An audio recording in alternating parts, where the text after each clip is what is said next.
It was an 11th hour decision, but a federal judge has blocked the online posting of blueprints that allow people to make these 3D guns. But this legal fight is not over. And joining me now is Brian Claypool. He's a survivor of the Las Vegas massacre, and Jan Morgan, a Second Amendment advocate and a certified firearms instructor. Thanks to both of you for being here. Brian, look, the Las Vegas massacre was very recent. Obviously, there are still so many physical and emotional wounds from that. What did you think when you heard that it was possible to use your 3D printer and create an untraceable, unregistered gun?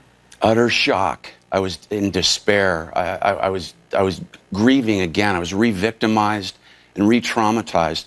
I spoke to your colleague, Chris Cuomo, shortly after the shooting in Vegas, and I told him, I said, during that shooting, the first round of shots, pop, pop, pop, I thought I was dead. Second round of shots, I said, if I survive, I'm going to fight and make sure this never happens again. Now, instead of just fighting to eliminate assault weapons, now I have to fight on behalf of people across the country, victims of gun violence, people who care about public safety. I now have to fight to stop a company from providing a blueprint to any lunatic on this planet to go out and kill people. It's a license to kill, and it's a recipe for mass carnage. Jan, explain from your perspective how this makes sense. How does it make sense to allow people a homemade gun they can make in the privacy of their own home that is untraceable and that you can bring in, that passes through a metal detector into stadiums, onto planes, etc.? Okay, well, first of all, whether it makes sense or not and how we feel about it, and Brian, I'm sorry about what you have had to go through. Truly, I am.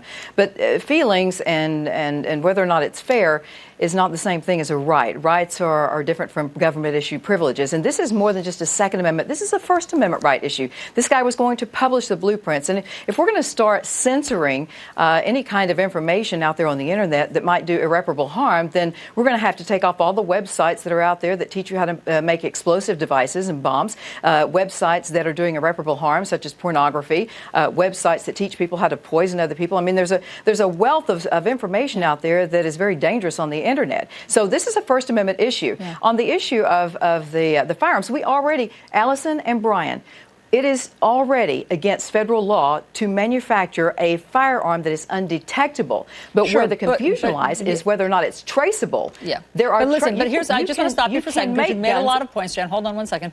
I mean, making it easier. Okay, so making it easier to have one of these guns. You say it's illegal, but the blueprints were online. 1,000 people downloaded them. So there you go. Actually, it's not easier, Allison. It's not easier. Making it easier to get access to the blueprints. In fact, no. 1,000 people downloaded it. That's more than had it. I could go to a hardware store and get the pieces, the parts that I need to make a shotgun. I could do that. You don't have to have. In fact, the printable, 3D printable firearms are much more complicated to make than just building your own. And it is not illegal in America to manufacture your own firearm out of metals in your home and not have it registered. Okay. Let me get Brian. It's illegal to make one that's undetectable by metal detectors. Got it. Brian, when you hear her talk about that this is a right, that this is a First Amendment right, what's your response? That's the problem with our society. First of all, the First Amendment doesn't give you the right to break the law. The federal law currently says that you can't make plastic guns without serial numbers. So you're not protected by the First Amendment. That's the first thing. The second thing is, instead of President Trump calling the NRA, guess what? Give me a call and give victims across this country a phone call who have dodged bullets from assault weapons and find out how they feel about it before you propagate this recipe for mass disaster. Do you know that on their website they have what's called a VZ58, Allison? Do you know what that is? It's a 17-inch long gun, 7 pounds. It's going to carry out mass killing. That's what they're giving the blueprint to? That's one of the blueprints. And do you know, on top of that, that these bullets that are in these weapons are made to destroy your body. When they enter your body, they destroy you. So this is not acceptable in a civilized society. And it's not funny.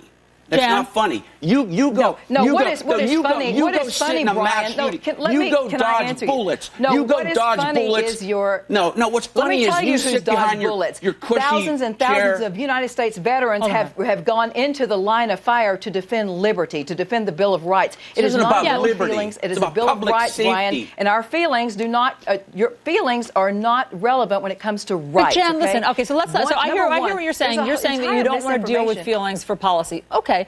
How about the fact that we do have a mass shooting problem in this country? How will not this help policy mass rights? shootings?